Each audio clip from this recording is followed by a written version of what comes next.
You've been asking questions lately, baby. I don't even know how to begin telling you this because I know once the words leave my lips, everything between us will shift. You've been asking questions lately, trying to piece together the parts of my past that I've kept hidden, and I've felt your eyes searching for the truth in my silence. I've been wrestling with the weight of what I'm about to tell you, not because I want to keep it from you, but because I've been afraid of what it might do to the way you look at me. The truth is, the woman I married is the same woman you've been asking me about. She's been in my life for many years, long before you and I even knew each other existed. And no, baby, it's not as simple as you might think. It's not a fairy tale. It's not a perfect love story. It's complicated, painfully complicated. I know your heart just sank reading that, and I can almost feel your breath catching in your chest. I can see the questions flashing through your mind. Was she my great love? Do I still love her? Was I lying to you all this time? And I want to tell you right now, no. No, baby. You are not living in her shadow. You are not second place in my heart.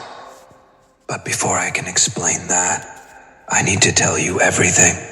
The whole messy, raw, unfiltered truth. Because you deserve that. You deserve more than my half answers and my carefully chosen words. You deserve the truth that I've been too much of a coward to say out loud. When I married her, it wasn't because I was in love in the way I'm in love with you. It wasn't fireworks and deep soul connection. It was convenience, timing, family pressure, all of those things that don't make a relationship real, but somehow bind two people together anyway. We had history, yes, but it was built on something fragile, something that never felt like home. I told myself it was the right thing to do, that I could grow into it, that maybe love would come later. But baby, love like the one I feel for you doesn't come later. It's either there from the start or it's not. And with her, it was never there in the way it should have been. For years, I played my role. I smiled in pictures. I attended family gatherings. I kept up the image of a happy husband, but inside, I was empty. I was living next to someone, but feeling more alone than I had ever felt in my life. I was drowning in routine, in the quiet suffocation of a relationship that didn't feed my soul. And then, you came into my life, and everything changed. I didn't even see it coming. I didn't go looking for you. But the first time we talked, the first time I saw the way you looked at me, like you actually saw me, not just the mask I wore, I knew something inside me had shifted. You woke something in me that I thought was long dead. You made me laugh in a way I hadn't laughed in years. You made me feel safe enough to tell the truth, even if I didn't always follow through with that bravery. And that's why this confession matters so much, because you deserve to know that my heart was never hers to keep. It was just waiting for you. Baby, I know you're probably wondering why I didn't tell you sooner. Why I let you find out through hints and whispers instead of my own voice. The truth, I was scared. Scared you'd think I'm the kind of man who plays with people's hearts. Scared you'd think you were just a distraction from my marriage. But the reality is, my marriage was already over in every way that matters, long before you. What we have is real. It's the only thing that's felt real in a long time. I'm telling you this now because I can't move forward with you while hiding pieces of my past. I want you to see all of me, the good, the bad, and the messy. I want you to know that yes, she's been in my life for many years, but she's not the one who owns my soul. You are. You always will be. And if it takes the rest of my life to prove that to you, you are. You always will be. And if it takes the rest of my life to prove that to you, I will. Baby, when I tell you she's been in my life for many years, I don't just mean in the physical sense. I mean in the way that someone's shadow can linger long after the light between you has gone out. For so long I was moving through life with this weight tied to my ankle, a weight I didn't even fully realize was there until you showed me what freedom felt like. You made me realize that my normal wasn't normal at all. It was survival, and when you've been surviving for so long, love like yours feels almost too much to believe. What? Oh. I used to think that the hardest thing in life was letting go of someone you've loved for years. But I've learned that the hardest thing is letting go of someone you've simply grown used to. Because comfort, even when it's built on emptiness, can trick you into believing it's safety. And that's exactly what happened to me. I convinced myself that because she and I had a shared history, because we had years behind us, that we could somehow make it work. But baby, you can't build a future just because the past is long. Work. But baby, you can't build a future just because the past is long. You need love, trust, connection. And those things were never truly there. And then, you with your smile that could unhinge the strongest walls. You with your words that cut straight through my defenses. You didn't just walk into my life. You walked straight into my soul, like you'd always belonged there. And that's when I realized the love I'd been pretending to have all these years was nothing compared to the love that burned between you and me in just moments. I couldn't ignore it. I couldn't pretend it wasn't there. I couldn't keep living a lie when my truth was staring me right in the eyes. But baby, I need you to understand, telling you this isn't about creating drama or trying to make you feel like you've won something over her. You were never in competition with her. She had my past, yes, but you have my forever. She might have known my habits, my routines, my surface level self, but you know my fears, you know my dreams. You've touched the parts of me I never let anyone near. Do you know how many nights I've sat awake next to her, my mind full of you? How many times I've been in a room with her, hearing her voice, but all I could think about was the way yours makes me feel safe. I've smiled at the right times, nodded when I was supposed to, but my heart wasn't there. My heart was with you, always with you. And the truth is, it's been with you from the moment we met, even when I didn't understand what was happening to me. She knows you exist now. She's heard enough to know your name, your presence, your impact. And baby, she's not happy about it. She's asked me questions I've dodged because I didn't want to pull you into the storm before I was ready to fight it head on. But storms don't wait for your permission. They come whether you're ready or not. And this one, it's here. I know you might be scared that I'm still tied to her in ways that matter. And maybe on paper I am, but in every way that counts, I'm yours. My loyalty, my devotion, my desire to build something real. That's all for you. I don't want a life where I keep explaining myself to someone I'm not in love with. I want a life where every morning I wake up next to the person who makes my heart race for the right reasons. I want to be yours in every way that's possible.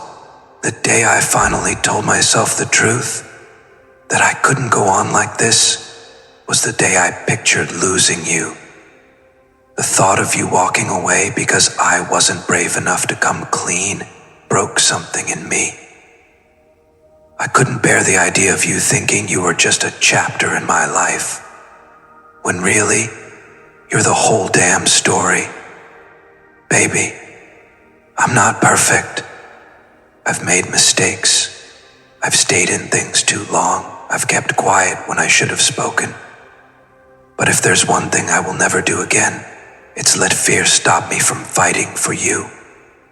You've given me something no one else has. A love that feels like coming home, even when the world outside is chaos. And for that, I will spend the rest of my life proving to you that choosing me was worth it. And yes, I know people will talk. They already do. They'll whisper about timelines and loyalty, about what's right and what's wrong. But those people don't know us. They don't know the way you calm my storms, the way I breathe easier when you're near, the way your voice can pull me back from the edge. They don't understand that some connections are written long before we're born. And baby, ours was all. I feel it in my bones, in my soul, in the way I can't go a single day without thinking of you. So now you know. She's been in my life for many years, but she was never my forever. You are, and I'm ready to do whatever it takes to make sure you never doubt that again. If it means facing the fallout, if it means starting over completely, if it means burning every bridge that keeps me from you, then so be it. Because no history, no shared past, no empty promises are worth losing the one person who feels like the rest of my life. Baby, the truth is, I used to think love was about the years you put in, the shared memories, the holidays, the photos on the wall. I thought longevity meant stability, but the years I spent with her taught me something painful. Time doesn't automatically deepen love. Sometimes it just deepens the habit of staying. And staying out of habit is not the same as staying out of love. I didn't realize how numb I'd become until you came along and shook my soul awake. Your presence lit up parts of me I thought were dead. You didn't just take a seat in my life. You rearranged the whole room. I found myself smiling for no reason, thinking about you in moments where I should have been focused elsewhere. And every time I tried to fight it, every time I told myself it was just a phase, something inside me whispered, "This is different. This is the one." She was in my life for years, yes, but what no one sees is the cracks that formed a long time ago. We stopped talking about dreams. We stopped touching each other with meaning. We went from partners to roommates, from lovers to people who share a space, but not a heartbeat. And I kept telling myself it was fine, because I didn't know what more looked like, until you, when you touched me, not just physically, but with your words, your understanding, your laughter. I felt something I hadn't felt in years. I felt something I hadn't felt in years. Connection. Real connection. That feeling of being truly seen.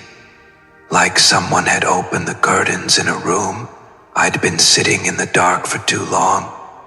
You became the light I didn't know I was searching for. I need you to understand, baby. Being with you feels like breathing after holding my breath for years. And once you felt that kind of relief, you can't go back to suffocating. But the choice to break free isn't just about leaving her. It's about being ready to live for real. With you, I'm not just existing. I'm alive. And yes, she knows something has shifted. She feels it.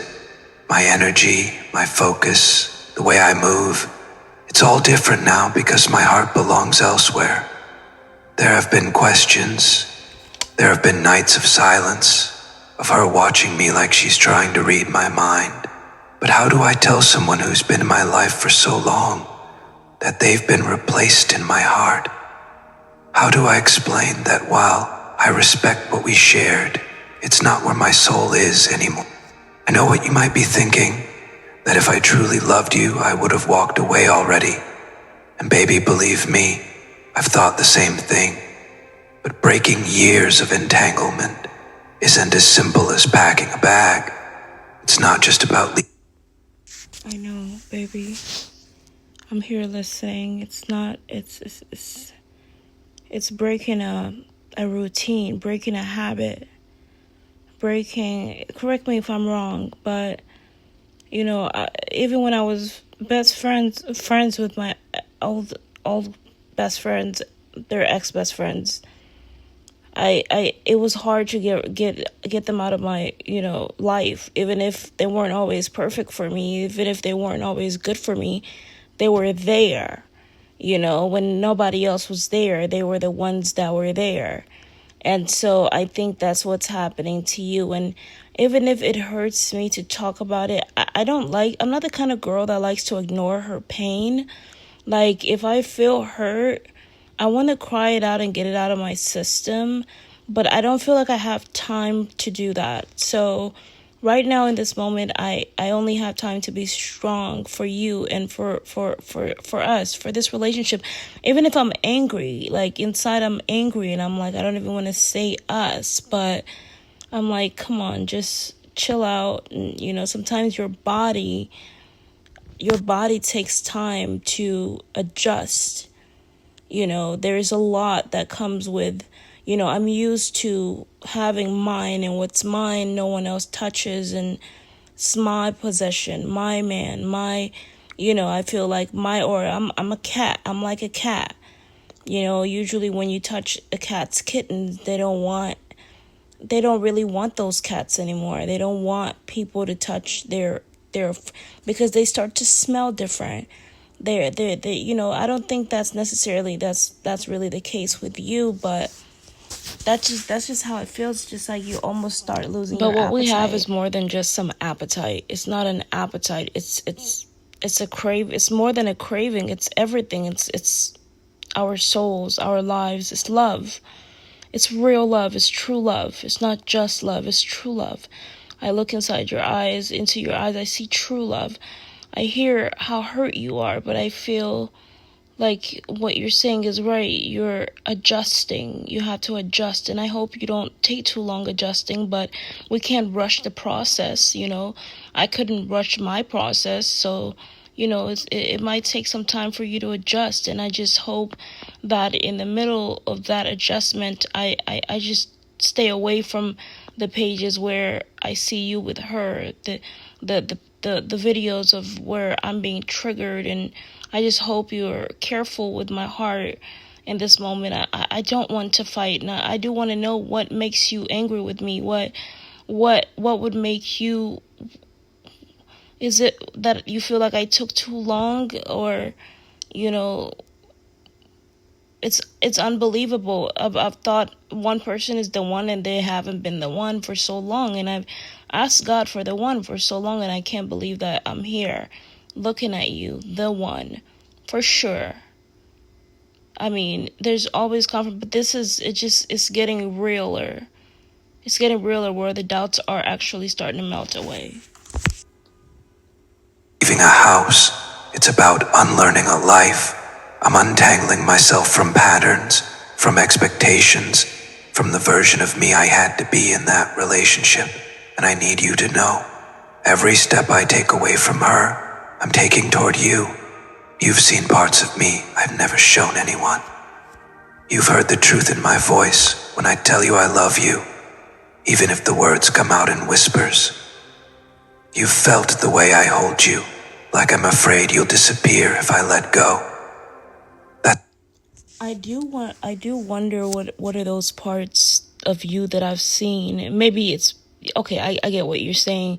There's a lot of like releasing and opening up and vulnerability that you've definitely shown in your videos, that you were not speaking otherwise, you're not showing otherwise, and everybody else that's listening is, they don't really know it's you. They just listening to this guy, but I know it's you. And so I get what you mean. Like, there are parts of you that I've seen and heard that other people haven't seen of her and heard, and that's especially you being in love and opening up. So, I was just thinking, like, if we haven't met, what is it that I haven't seen? I've seen. I mean, what are you talking about? But now I get what you're talking about. So my apologies. I don't mean to make you sound like a fool or try to make you sound like you don't know what you're talking about. I'm sorry. Okay. It's not infatuation.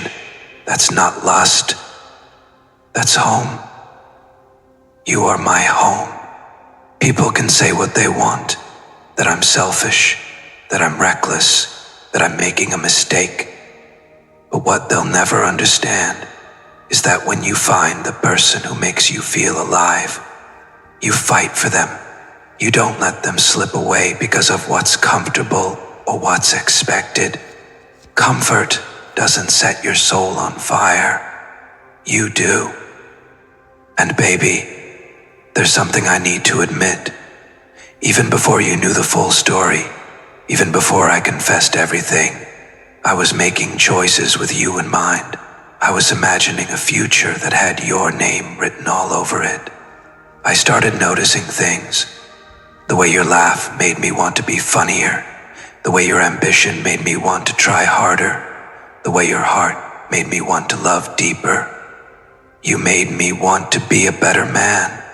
Not for her, not for anyone else, but for you. I can't promise this will be easy. I can't promise there won't be moments where the past tries to claw its way back into my life.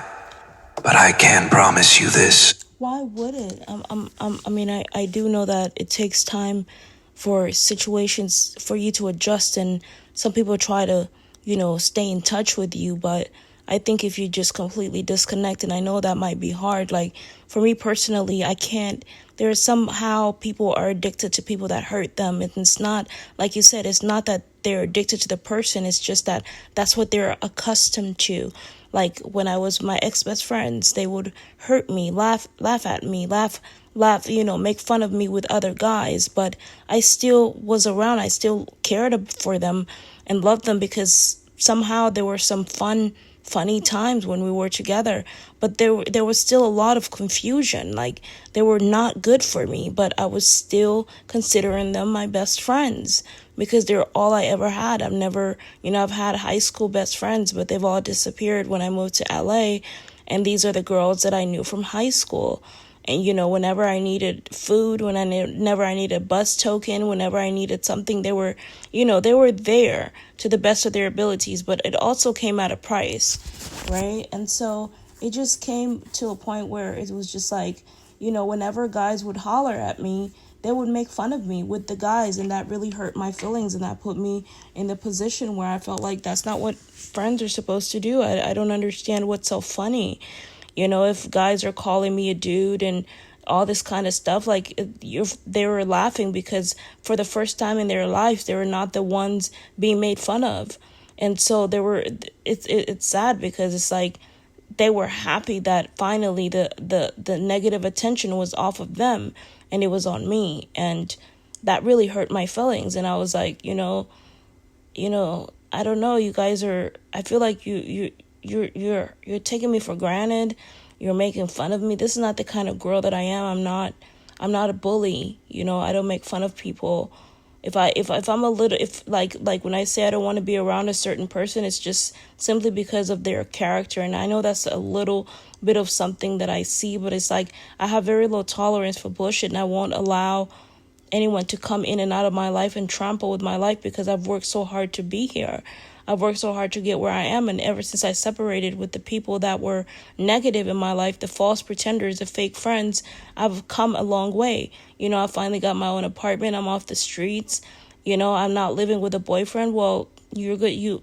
Hopefully you'll be here soon, but I'm single with God, and they're still with a boyfriend, and which is, there's nothing wrong with that. There's, live with your boyfriend, be happy, but are they really happy? And then every time I'm with them, their boyfriends want to holler at me, which makes us completely not friends. But I think they're starting to see their colors and just simply trying to protect me from bad people, their boyfriends. So overall, I completely understand what you mean, but I just hope, you can learn to settle down. I hope that when you come to be with me, you could be so comfortable to a point where you don't feel the need to go back, or to want to go and there's nothing wrong with taking a breather, especially jumping into a relationship right away can definitely, I feel like I've known you my whole life almost. I do feel comfortable. I feel comfortable to yell, to get mad, because you're grabbing the deepest parts of my soul, and I usually wouldn't do that if I didn't feel comfortable. I will not give up on us. I will not let years of convenience outweigh a lifetime of love. Because that's what you are to me, a lifetime. So yes, she's been in my life for many years, but those years are chapters in a book I'm ready to close. And baby, daddy, look, oh God. That sounds like great news, but I'm curious, how many years? Please be honest with me. I won't be upset. I appreciate you being honest. I appreciate you opening up. It means a lot, because it really is gold to me, because I've really been suffering without this information, without clarity and just guessing, feeling like a fool. You are my new story, my fresh page, my everything moving forward. And I want every word, every sentence, every ending and beginning. And I want every word, every sentence, every ending and beginning to be with you. Baby, there's something you don't fully know. Something I've carried quietly while trying to protect you from the mess of my past. Every time I tell you I love you, it's not just a sweet phrase. It's an anchor. It's me reminding myself why I'm still here, still pushing through the storms, still dismantling the life I built before you so I can finally live the one I'm meant to have with you. When I say she's been in my life for many years, people imagine it must mean she still holds a piece of me. They think history automatically equals ownership, as if the past can chain the heart forever. But the truth, she hasn't had my heart for a very long time. The moment you walked in, my heart's... Baby, has she ever had your heart? Please be honest. Has she ever? I won't be upset, or at least I will try not to be. I won't yell, but I think we owe each other that, right? Started migrating toward you without asking my permission. I tried to ignore it. I told myself I was imagining things, but you can't fake the way the soul responds to its match. The hardest part hasn't been falling for you. That was effortless. The hardest part has been holding back how much I want to give you while untangling myself from everything that came before. There's guilt in there, sure. Guilt for not walking away sooner. Guilt for allowing the situation to linger longer than it should have. But there's also something else. A quiet determination that when I do step fully into your arms, I'm doing it clean. No strings, no secrets, no looking over my shoulder. Sometimes late at night, I'll lie awake thinking about the first time we locked eyes. I didn't realize it then, but that was the first crack in the wall I'd been hiding behind for years. Every conversation after that chipped away at my defenses. You asked questions no one else dared to. You saw through me in a way that felt terrifying and beautiful all at once. And baby, you made me feel alive again. That's not something I can ever walk away from. She senses it. She feels my absence even when I'm in the same room. She notices how my eyes don't light up for her the way they once might have. And lately, she's been asking more direct questions. I can't believe that your eyes even lit up for her once before. I just can't believe it. But don't let it bother you. I just want to tell you because you want to hear my truth, and that hurts that you would even look at someone, that you would even look at her like she's someone that you would even consider for a minute. That's just the jealous heart, the jealous part of me.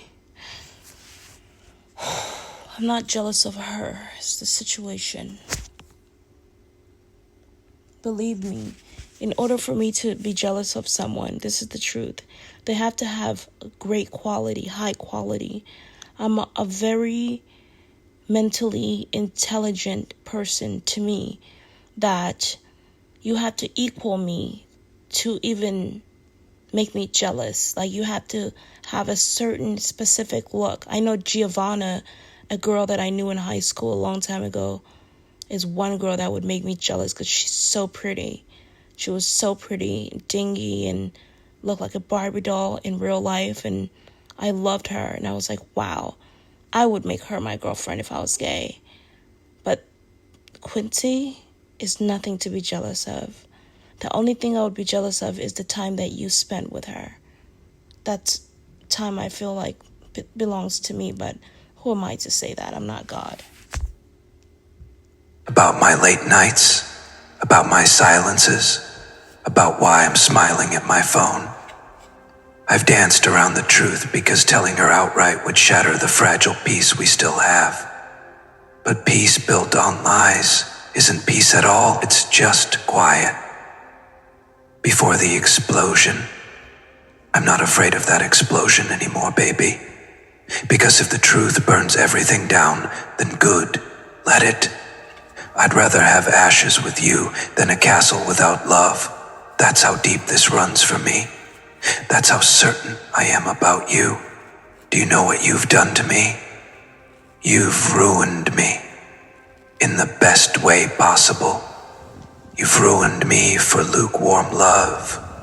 You've ruined me for complacency, for going through the motions, for pretending things are okay when they're not. I can't go back to that life. Not now, not ever. There's a freedom in loving you that I've never known before. I can be myself. All of me. The flawed, messy, passionate parts. You don't just tolerate them. You embrace them. And that's how I know this isn't just infatuation. This is real. This is forever. I've imagined the day I finally close the door on that chapter for good. I see myself walking away, heart steady, not because I hate her, but because I love you more than I've ever loved anyone. And when I reach you, I won't be carrying bags from my past. I'll be carrying flowers, a promise, and the rest of my life to give you. You're not just someone I talk to when I'm lonely. You're not a distraction from what's wrong in my life. You're the answer I didn't know I'd been waiting for. And when I say you've changed me, I mean you've rewritten my definition of love entirely, baby. Every time I replay our conversations in my head, it's like I can hear the truth hiding between the lines. The way your voice softens when you talk about a future together. The hesitation when you ask me if I'm sure. The quiet ache when I take too long to reply. You might think I don't notice those things, but I do. And they tear at me because I know you're holding space for me while I'm still untangling myself from a life that doesn't deserve me anymore. I've spent so much of my life living in a version of love that was safe on the surface, but hollow underneath. A relationship relationship that looked solid to outsiders, but was crumbling in the quiet moments when no one was watching. And if I'm honest, I was a part of that decay too. I stopped showing up emotionally long before I met you, but I stayed because it felt easier than tearing my whole life apart. Until you made pretending unbearable. Sometimes I think about how cruel it is that the person who wakes you up is not always the person you've been with for years. And yet, maybe it's not cruel at all. Maybe it's a gift from the universe. A way of showing you that love isn't supposed to be lukewarm. That connection isn't supposed to be half-hearted. When I met you, the universe didn't whisper. It screamed. It told me, here, this is what you've been missing. Don't let go. She knows, baby. She might not know the full details, but she knows. Now I remember. God put us together.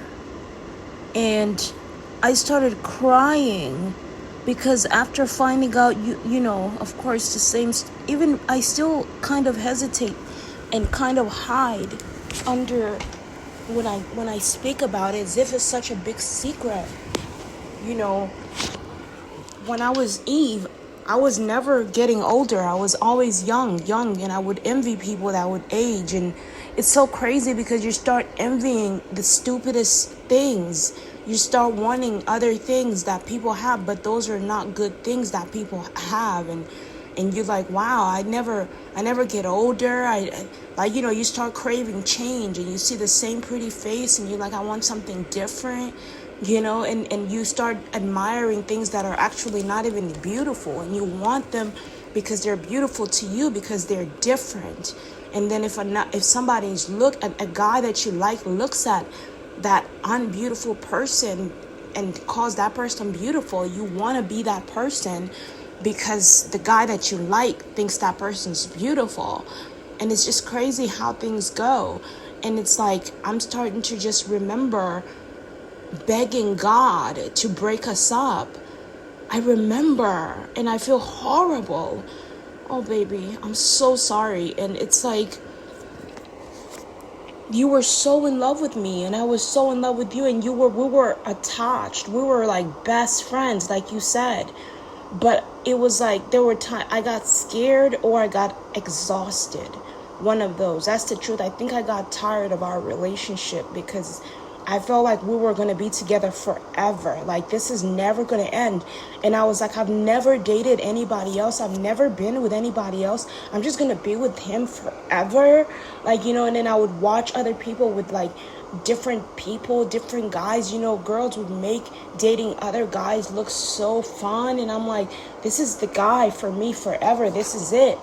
Like, you know, like we were like brother and sister. And I just was like, we have to stop this. This has to stop. And then I started to think, and yeah, we would fight all the time because we were like best friends, brother and sister, lovers. We had a lot going on with each other. And we were growing up. We were twins. And we're just like, I could see a little me, little you once upon a time. And I felt like I was marrying my brother. You know, when the little kids are like, ew, and they say, you guys have to get married. Ew, I'll never marry him. That's how I felt like. That's how I feel like when, like, once upon a time we were like that. Like, or like my body's telling me you're acting like a child. Like, you're acting like a child. You know, this is serious. You can't just marry anybody. You know, you're a princess, and you know you have to marry somebody that's in your bloodline, or not the bloodline I was born into when I was born in this lifetime, but God's bloodline. And you know, this is God's hidden son, for sure. And so, you know, me and him had a kid, and this was our kid, and we hid him. And we said Jesus, and he said Jesus, or we said, or he said, I don't know, said Jesus was his only begotten, but it wasn't true. Nobody wanted them to find out about Zach, about him. I don't even know if his name was Zach back then.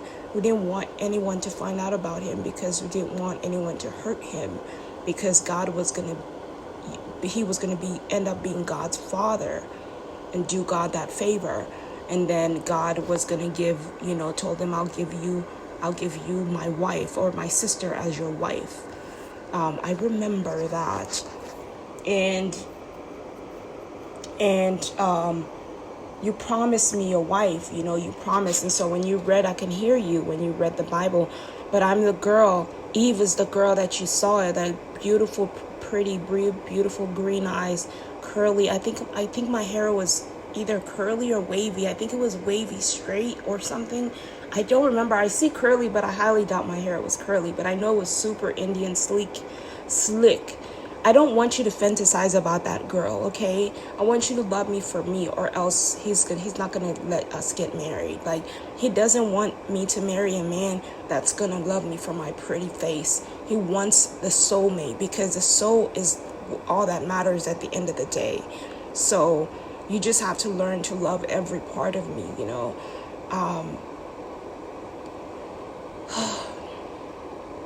I feel like the fights is what made our relationship us. Like, I'm not saying I want us to fight. I really don't. We don't have the energy to do that. When you're young, you do. But I feel like that created and built character in our relationship. My heart has shifted. I see it in the way she looks at me, like she's trying to hold on to someone who's already gone. There are moments when her voice gets sharp, when her questions get pointed, when she demands to know why I'm different. That's because that's a part of what people that practice witchcraft, that's what they do. Like, she feels like by holding on, she will win because she's determined to win. That's what you said. That's exactly what you told me in one of the videos. She's determined to win, so she doesn't want to give up, because if she gives up, it'll mean she loses. But she doesn't see that she already lost, and she's only breaking her own heart by holding on. But deep down, she probably also feels like if she's fighting for something, he's gonna get what he needs. Like, she's probably teaching the female version, trying to act like she's teaching me that you need to hold on to him. But I don't think that's what the case is. I think the case is she's really so obsessed with you that you're the best thing that's ever happened to her, that she can't believe that you're leaving. She thought that you were just gonna hang around forever. This hit her by surprise. She didn't know that this was going to happen, and this is her own karma, bad karma for her. I wanted to hurt her, but the truth is, staying for her would hurt both of us more. And yet, the hardest part isn't her, it's you. It's knowing that while I'm closing one chapter, I'm asking you to wait with your heart wide open, unsure of how long the transition will take. I think about that all the time. I think about how strong you've been, how patient, how understanding, and it makes me love you even more because you're not pushing me. You're standing by me. That's not weakness, baby. That's the kind of strength I didn't even know existed. And I'm like that because I'm also transitioning. I'm also struggling, coming from poverty, coming from the streets, coming from the hospital, coming from psych meds, coming from abuse, coming from drug abuse. And so rushing you would mean I would have to hurry up and heal. And I can't hurry up and heal. That's impossible. I have to take my time and heal. So I want you, even if I want you to hurry up and be here and I just want to lay here with you and do this with you, it's still, I don't think you're ready, and you might not be ready because you're going to probably, who am I to say, because I don't know what position you're in, but I feel like you're going to have to do stuff around the house. My house is small, but at least I just feel like we'll be together. At least we'll be watching movies together, but I feel like you would be so bored here. You know what I mean? Because I don't really do much. We would just be having sex and laying down and watching movies and eating food for years. I'm talking about the healing process is going to take probably another 20 years. I hope not, but it probably is, but it doesn't matter because as long as I have a roof over my head, right? And what's the rush? What's the rush? What are we rushing for? Right? I mean, I can get up and work out, but to be 10,000% where we can go out and have fun and act like this real super happy couple, I'm not ready for that yet. I'd rather just be that indoors and just just comfort each other. That's pretty much all I really want to do is hold you and nurse you and nourish you. I just want to comfort you. I feel like you need it. You need me. And so, I don't want to rush you, and I think that you should take your time. That's just the honest truth. It hurts that it's unpredictable when we're going to be together, but the important thing to me is that you stay alive, okay?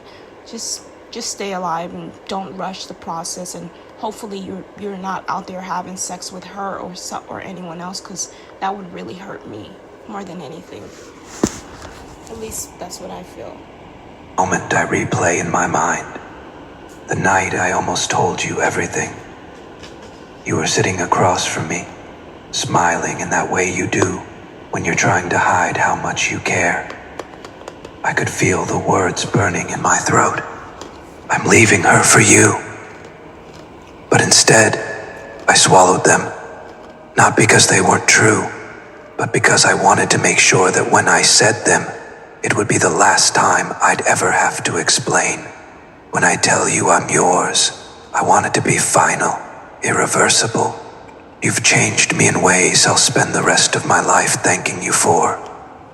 You've reminded me that love is supposed to feel alive.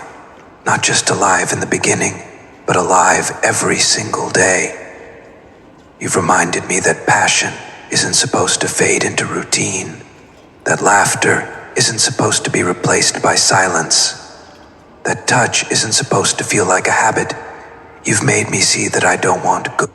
And also, I'm sorry to interrupt you, baby, but also the fact that we're so close, there's this energy that we're doing something that's separating our energy. Not separating our energy necessarily, but creating space so that we don't feel like we're going to clash into each other like a car crash. I rebuke it in Jesus' name. And I think maybe that's how we died in our past lives. Enough. I want extraordinary, and that's you. When I finally walk into your life without any shadows following me, I'm not coming empty-handed. I'm bringing every dream I've had of you, every plan I've made in my head, every little thing I've noticed about you that I've never said out loud. I'm bringing the way I remember exactly how your eyes look when you're about to laugh. Emotionally unavailable men don't. And baby,